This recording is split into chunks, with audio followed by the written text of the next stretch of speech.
67 million people tuned into the debate last night. That's pretty much comparable to the number of folks that watched the Hillary Clinton Donald Trump debate and the Mitt Romney debate against Barack Obama. That number far surpasses the Joe Biden and Donald Trump debate of June of this year. And when they look across all social media platforms and other media outlets, that number is likely to surpass 100 million people. So folks are clearly tuning into this election. It's a couple of weeks after Labor Day, which is when people really start to think about the elections.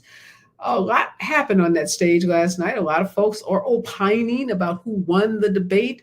Some folks said Kamala Harris delivered a knockout punch to Donald Trump. There are all kinds of headlines that she slayed the biggest bully, and other headlines from experts. Of course, if you turn to Fox News, they said, as well as Donald Trump, that it was a perfect debate for Donald Trump and that he won the debate. Some of the Fox experts also said Kamala Harris dodged questions, that she was given help by the moderators, that she refused to explain why she's had some shifts, as they call it, in some of her policies. They said that she exaggerated and that she distorted Donald Trump's record. Well, yeah, of course, that's Fox News, and that's what you would expect. But pretty much everyone else in the universe agreed that Kamala Harris had one of the best debate performances ever, not just for her, but really when they look across debates in the modern era, hers is up there in the top 2 or 3 debate performances. She did exactly what her team wanted her to do, which was to unnerve Donald Trump, get under his skin, throw him off his game, draw a stark contrast between her as a candidate and him, show the nation that she's ready to move forward, ready to help folks live out their dreams, aspirations, and hope, while he continues to talk about a failing country that's on the brink of complete disaster. High rates of crime, criminals coming in from all over the place, particularly the southern border, eating your pets and taking your African-American jobs, not your Black jobs, now your African-American jobs. So I invited 2 of our regulars, Dr. Julianne Malveaux and Dr. David Ikard, to join me in this hour because they both know a whole lot about race and gender and politics. They know a lot about political debates, how they move, if at all, voters, how they influence elections. So in this hour, we're going to be talking about not just what we saw on that stage, frame by frame, but also what the impact of that debate might be, particularly given the closeness of this race. Kind of hard to believe, but yes, this is, according to the experts, a race that is razor thin in terms of the margins. Harris up a couple of points in some key battleground states, Trump up, according to some polls, in some key battleground states. And the experts expect this to remain the case, to be this way all the way through November. So if that's the case, should there be a second debate? Might that second debate, if it happens, change the numbers, change the polling in this very contentious election? And I'll start with you, Dr. Malveaux. Kamala Harris shook Donald Trump's hand, and his confidence in a single power gesture that some folks are calling the ultimate boss move. Talk to us about what you saw on that debate stage last night. Well, I think that the vice president wiped the floor with him. I think she was cool, calm, and collected. She maintained her composure throughout. She had a very pleasant countenance, unlike his. He scowled his way through the whole thing, but she smiled. She was very attentive. He didn't ever turn his head to look at her, but she set the tone from Front Street.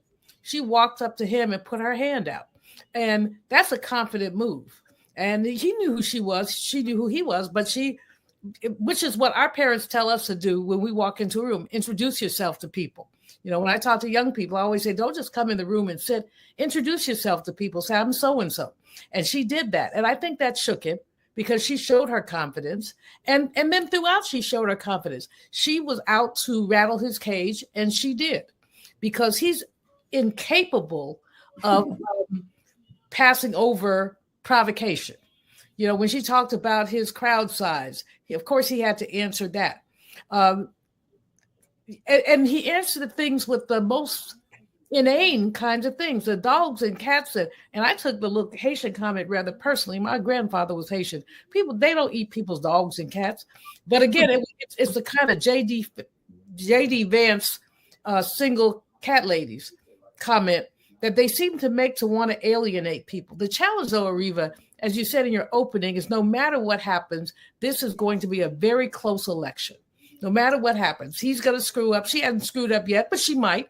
Everybody's human, but it's going to be very close because on the Republican side, probably between 35 and 45% of those Republicans are ride or die Trumpies. No matter what happens. I mean, as he said in 2015, I could shoot somebody on Fifth Avenue and get away with it. And you see that he pretty much has. And so you have that on one side, and then you have this slice, 5, 8, maybe 10% of undecideds. I don't understand why they're undecided, but they're there, they're undecided, and they have a right to their opinion. But when I'm looking at them, I'm like, well, what? And then you have, of course, the ride or die Dems, and she's basically convincing more and more of them. There were some who were very angry with her when President Biden left, but now people have seemed to calm down. She does better than President Biden did in many of the polls, and she's injected, you were there, this new energy into the Democratic Party, as we saw, at the convention, just a new energy, people excited, people pleasant, people, so there's that. But at the end of the day, we don't count polls, we count votes. And in votes, what we have to say is we don't know. The ideal situation, frankly, would be for her to win by an unshakable margin. Because that it appears that he thinks that if George is 11,000 again, he's going to start dialing for votes.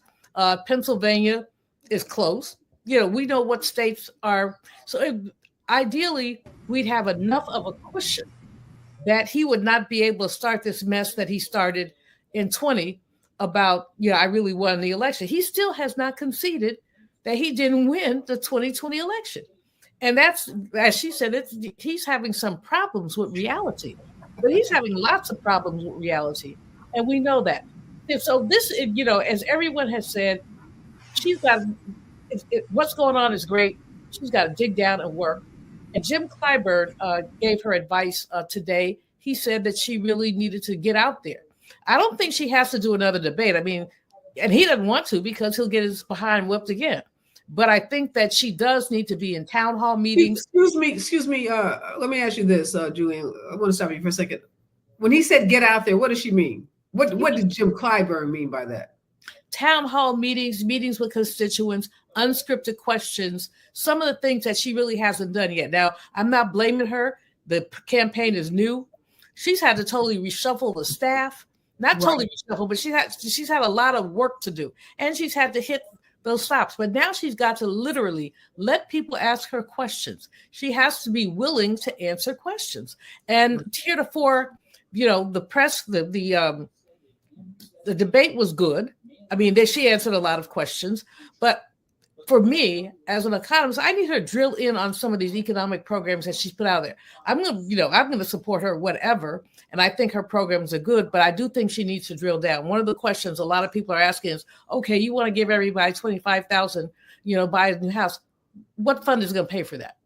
You want to expand the child tax credit to $6,000. Who's going to pay for that?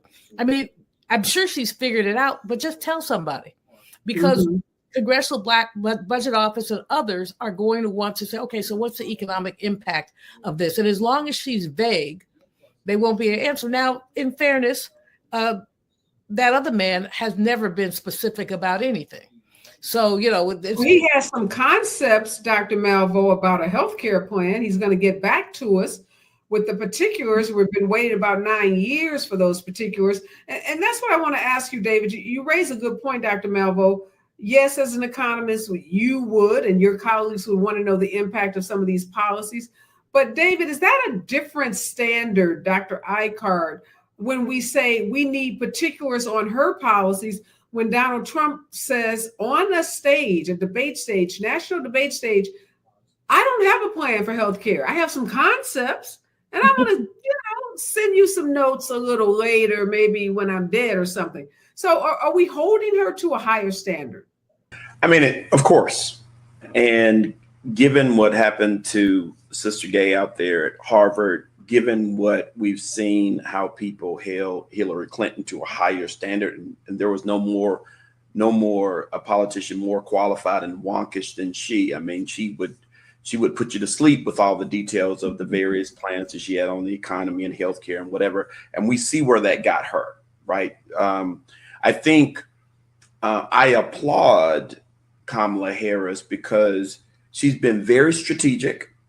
She's been very calculated given this environment. I think sometimes we forget that no Black woman has ever gotten this far, has never actually been in a legitimate position to be president of the United States. And she is playing it, I think, necessarily carefully, because there are a lot of stigmas about Black women being hypermasculine, about being shrewd. I mean, that's why all this fixation on her facial expressions, fixation on the way she laughs.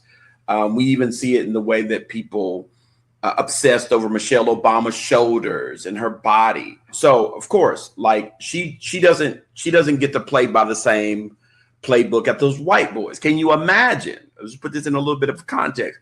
Can you imagine if she came out and gave the type of performance that Donald Trump gave, where at one point he said, in Afghanistan, there was this, and then this, and you didn't do any of that. Like he literally said that. Like that was a literal line. You did this, and this, and you literally didn't accomplish any of that. If she came out with that type of, like, and start talking about Haitians. I don't even call it fifth grade language because I'm like a fifth grader. Like, can you imagine the type of headlines we would have?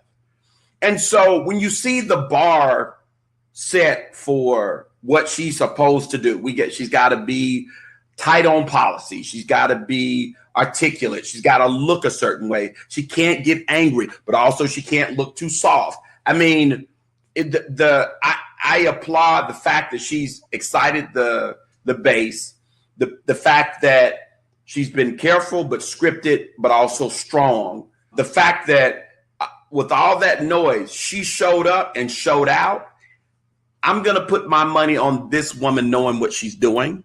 And I think we need to trust her vision because she hasn't missed yet. Her VP pick, the way she's prepared for this debate, the way she's rallied all these different constituencies from Black women to white entrepreneurs, to CEOs, to now the Swifties.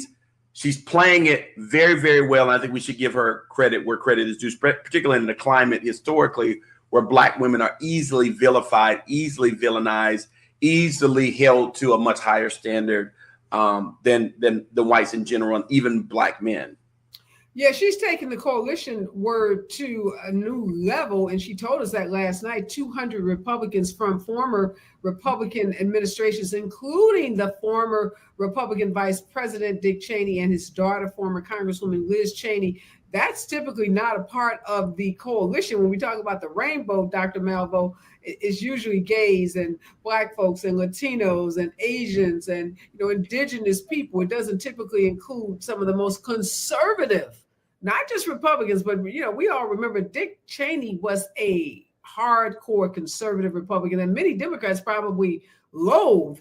And now for him to be talked about on that debate stage as a part of the coalition, how shocking was that? Well, girl, I have a whole trove of Dick Cheney jokes that I've told over the years, on the air and off the air, because, he was a warmonger. He was affiliated with Bechtel, who basically going back, he just was a bad actor. Lynn Cheney, his wife, another one, tried to destroy the National Arts Commission, and I forget the exact title of it, but she tried to destroy that. She didn't believe that PBS should be funded. There was a time when she was a host of Crossfire at CNN, and we had an epic throwdown that ended with me refraining to use profanity, but if you read my face, you knew exactly what I was thinking. It's a very, very conservative family.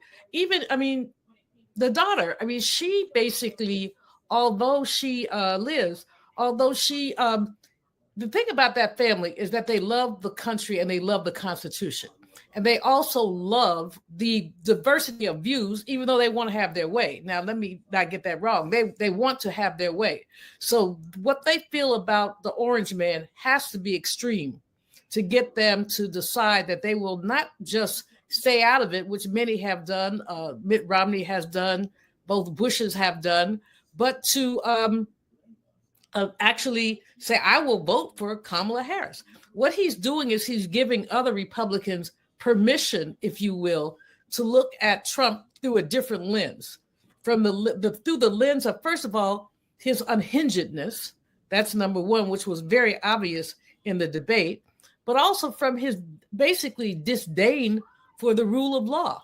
Who would have thought that anybody with sense would vote for somebody who has an $87 million finding on sexual assault? I mean, this used to be the party of law and order.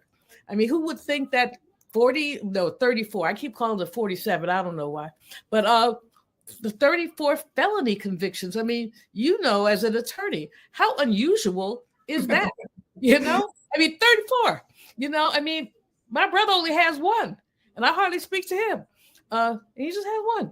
So, you know, it's clearly would have been disqualifying for any other candidate to have any kind of criminal history, whether it's a misdemeanor, you know, ticket for jaywalking. That would have been in certain eras disqualifying. None of that seems to stick to Donald Trump. He seems to defy all of the rules of politics. He's done so before, and he continues to do so. You know, while some folks were probably checking on their pets after that statement from Donald Trump that Haitians were capturing dogs and cats and eating them, other folks were probably wondering, who is this Victor Orban guy and why is Donald Trump praising him so much? Well, I have two professors here, and I would be remiss if I did not do a little history lesson on Viktor Orban, because he is considered one of Europe's strong men in terms of his authoritarian style of governing. And there are a lot of similarities between Victor and Donald Trump. He started out being pro-democracy, switched parties in the same way that Donald Trump started out as a Democrat and switched parties, changed the Constitution in his country, changed all of the governing principles to give him pretty much complete authority that will last indefinitely. And a lot of the Project 2025 that Kamala Harris talked about last night, a lot of the principles, a lot of the notions stated in Project 2025 mirror those of Viktor Orban. And so for those who think that this bromance that Trump has with Orban and that he has with Putin is something that could be dismissed as just silly, they are sadly mistaken. Professor Ikard, let me start with you. Give us a little history lesson on who Viktor Orban is and why his relationship with Donald Trump should have all of us concerned. Well, I mean, you heard it last night. I was actually shocked, given how brutal Orban has been. I mean, he's of course known throughout the world, and particularly in Europe, as being an autocrat, as being violent, as changing the whole dynamic of democracy for his country. So the fact that he didn't talk about Germany, he didn't talk about France, he didn't talk about Great Britain, he didn't talk about any of our allies, right, in terms of what they think about his presidency, the support that he gets from them. But he talked about dictators, Orban, he talked about Putin. And need I remind the listeners, when asked directly about the war in Ukraine and Russia and who he wanted to win, he would not give an answer. He said, I want the war to end, but he didn't say, right, that I am with our allies in Europe, right, who are fighting for the sovereignty of a country in Ukraine, right? And so I think it is alarming, to say the least, and very dangerous, to say the worst, to put somebody who clearly is not only celebrating this kind of autocratic leadership, but who intends based on, now remember, the Supreme Court is basically giving this guy a green light so long as he can say that the things that he is doing in this presidency is about the business of the presidency, he basically is given immunity. So given the way that the Supreme Court has stacked the deck for him and the ways that he's clearly signaling that these are the men that he admires, and has literally said, as Kamala Harris stated last night, that he plans on being a dictator himself day one. Yeah, Viktor Orban won a landslide election in 2010 after mismanagement of a global financial crisis in Hungary, and his party controlled enough votes to change Hungary's constitution. Yep. And again, following a well-known authoritarian playbook, they destroyed Supreme Court oversight. They captured the media.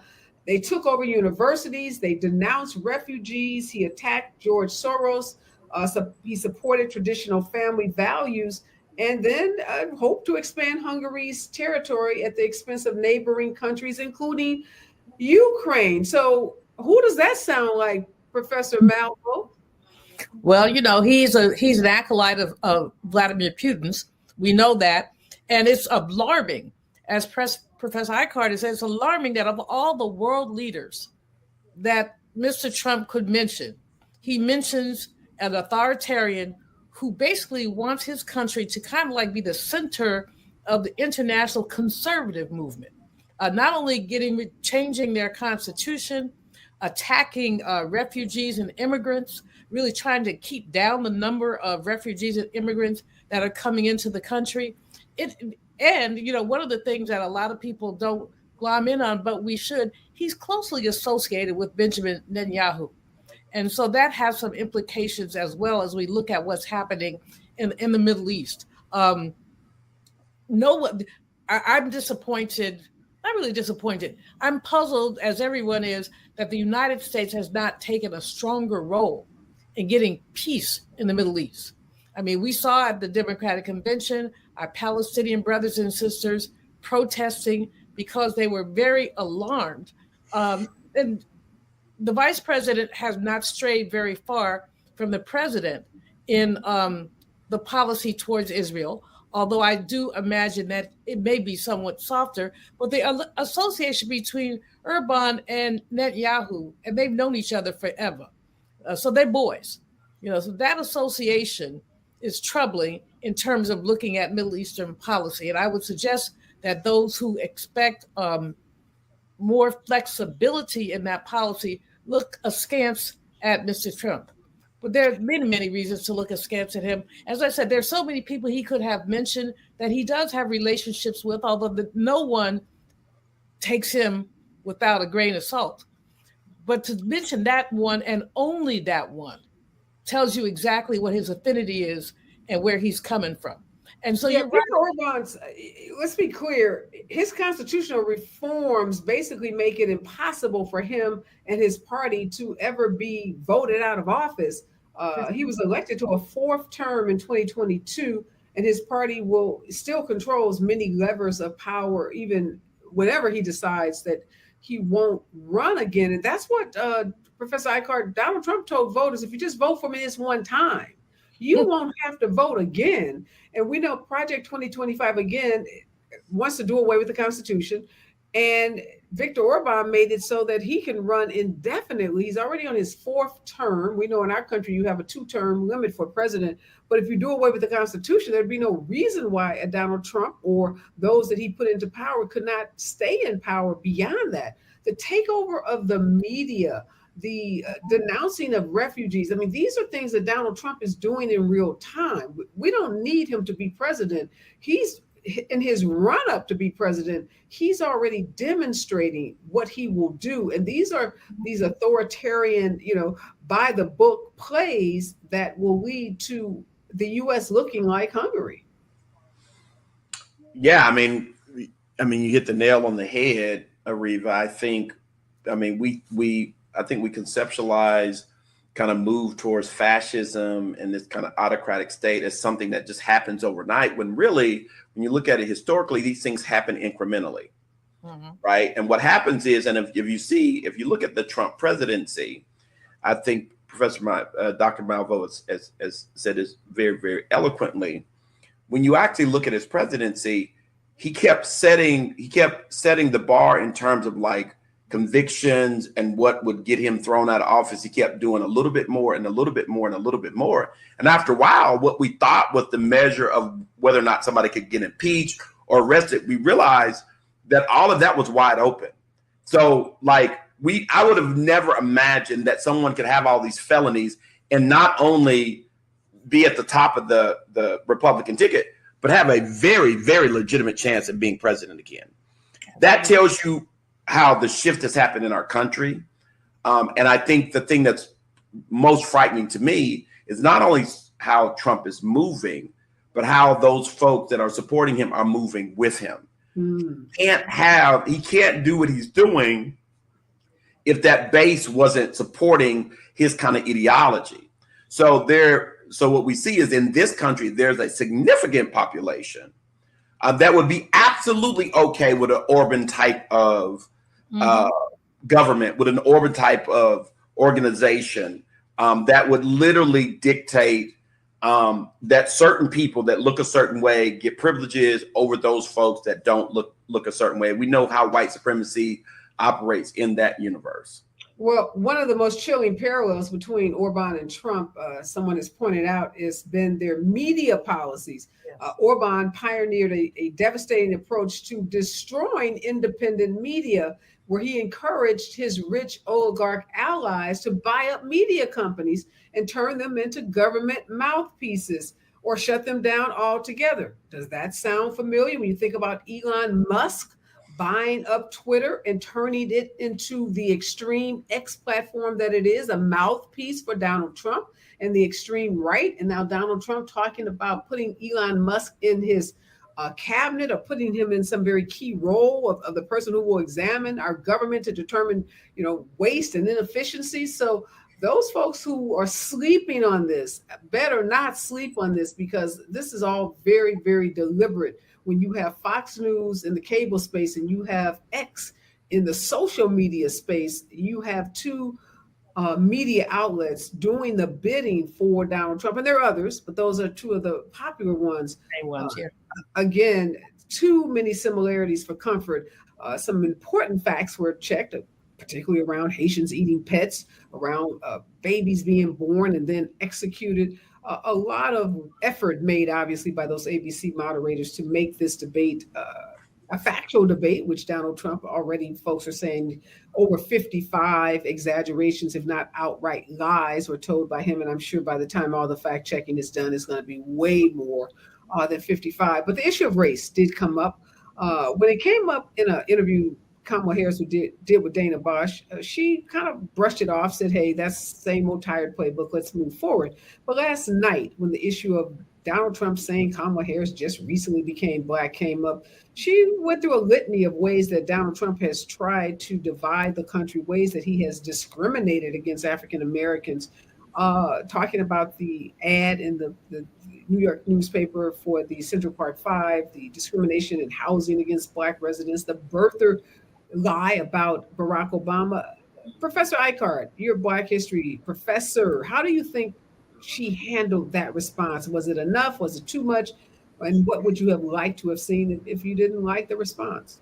Well, I think what was effective was, and what she needed to do was, she wanted to remind all the folks who were voting that this kind of jab and move that Donald Trump is trying to do to insert race and racism into the race as a way to galvanize the kind of white supremacist voting bloc is not something new, right? The birther movement, as you recounted what has happened with the young men, well, they were young then in New York, and the fact that even when he was talking about that case, which was about rape and not about murder, right? He even falsely said, oh, they killed somebody, right?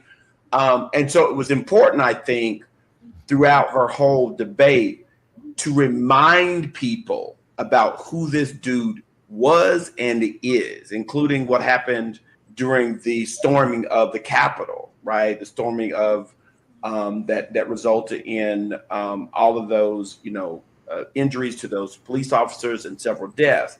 So I think she did what she was supposed to do. And again, it's a very delicate dance, because what he's trying to do is particularly with the Haitians and the eating of the cats, is he's trying to associate race with being unfit, with being primitive, with being wild and out of control. And that's something that he has done very well, almost maliciously well throughout his career. And he was trying to do it again.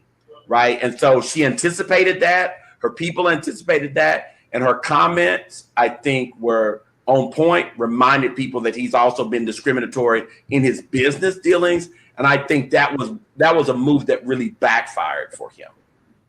What do you think, Dr. Malveaux? He's out again saying he doesn't care. How dare you ask me? She's so insignificant. I could care less about her race, but obviously he does care, because he made it an issue. He made the statement. So we know, again, that's yet another lie. But do you like the way Kamala Harris responded to that? And just overall how she's been dealing with race in this election? It's obviously an elephant in the middle of the room, so to speak. Well, she's a Black woman. There's no running from that. And she's not trying to. At the same time, she has to dance a very delicate dance in terms of she's a Black woman, but this is not about race. This is about qualifications. So when he says she could be whatever she wants to be, I wrote a piece. And I say, yeah, she wants to be president, dude. Get out the way. I mean, that she can be whatever she wants to be. But the fact is that she's got to do this delicate thing. She can't ever, afford to be too, quote, pro-Black. I mean, she has the same dance that President Obama had. But I hope that Black America remembers when she is elected that we do not need to be quiet as we were with President Obama, that we need to ask for what we want. Again, I think that she is doing such a great job. She can't run away from her Blackness. She went to Howard University. She's an AKA. Probably the only mistake sister has made. Wrong story. But I mean, so she can't run away from it. She's not going to make it an issue. So he tried to make it an issue at NABJ, and it's basically blown up on him. However, we do have a concern, and I hope we have enough time for Dr. Ikard to really help me out with the slice of Black men who seem to have some challenges with this Black woman as a Democratic nominee. We still don't have quite the number of brothers who are supporting her, and many of them have economic reasons. Some of them feel like they do better when he has these business cuts. But some of them, if they don't say it publicly, they say it privately. They don't see a woman in that position. Help me out. And let me add to that before you respond, Dr. Ikard. One of the Black men I follow on Instagram wrote, Kamala Harris made a pledge to be the president to support Jewish Americans. She didn't say one thing about what she would do for Black folks on that debate stage last night. To your point, Dr. Malveaux, this is a Black man who says Kamala Harris ain't done nothing for Black people and ain't promising to do nothing. The floor is yours, Dr. Ikard. Well, I mean, first and foremost, the one thing we always need to keep clear is that the overwhelming majority of Black men support Harris, will support her for the presidency, right? When it comes to Black men who support Donald Trump, I think some of that could be explained with, and as crazy as it may sound, sometimes I think we kind of underestimate people's intelligence or how easily they are wooed. Remember when Donald Trump put his name on that check? Right. And that, when what was really pushed by the Dems, right? But he was aware, he's always aware of the optics. So he put his name, he made sure that when you got that check, it said from Donald Trump, right? And when you hear these debates on like Instagram and TikTok, time and time again, people are talking about that check. Now, we could easily dismiss that as being ridiculous or about people just being unintelligent. But I think a lot of times what we don't understand is that for a significant swath of the Black community, those type of things matter in terms of their economic situation, right? We talk about 30 million Black folks living below the poverty line. So, if you're in a situation where, whether or not McDonald's raises their Big Macs 25 cents or 50 cents, it won't matter to whether or not you decide to eat at McDonald's. For a good significant portion of the population, particularly Black population, those things matter a great deal. And so I think it's important. I mean, it's often, I think, the case to kind of easily vilify people or kind of undermine their kind of choices as being kind of ridiculous or whatever. But I think, and I recall Biden in the last election when he was asked about Black folks voting for Trump, and he said something ridiculous about you'd have to be like, right, Trump's a racist, so it was ridiculous for some kind of Black person to, vote for Trump. And I think that kind of arrogance on the Dem side, that kind of belief that somehow they've got it wrapped up and they don't have to do anything for Black people but kiss some babies and show up at church and clap on tune. I think we're underestimating how white supremacy works in the Democratic Party. And I think there's a lot more moving parts. That thought, and I've got to have you guys back for this conversation. Really important conversation.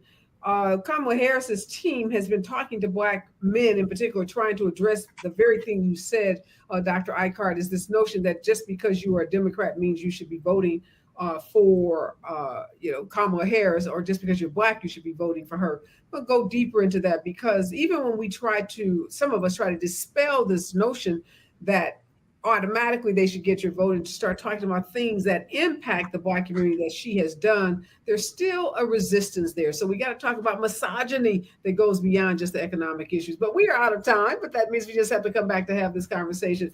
Thanks to both of you for being here. Your brilliant insights are so important to this conversation and to this show.